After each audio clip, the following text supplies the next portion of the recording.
aku nak ulas panjang-panjang pun sebenarnya bukan tak nak ulas dengan korang Betul, dan kita nak betul. kongsi dengan orang luar.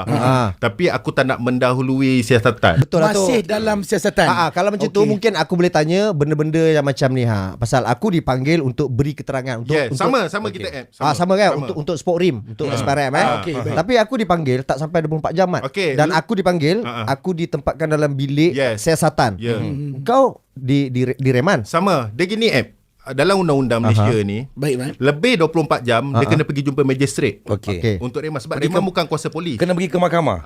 Reman adalah kuasa mahkamah. Maksudnya boleh tahan bawah 24 jam, boleh tahan tanpa Baik mahkamah. polis, baik SPRM ke custom ke immigration ke semua, Baik. nak tahan kita kalau bawah 23 jam Baik. tanpa pergi mahkamah, dia boleh tahan kita Boleh. maksimum 23 jam lah. Baik, faham, Mat. Bila lebih 24 jam je dia kena mohon dekat mahkamah. Untuk tahan lebih. Magistrate yang akan umumkan berapa selayaknya kau Berapa lama kau boleh lama, ditahan?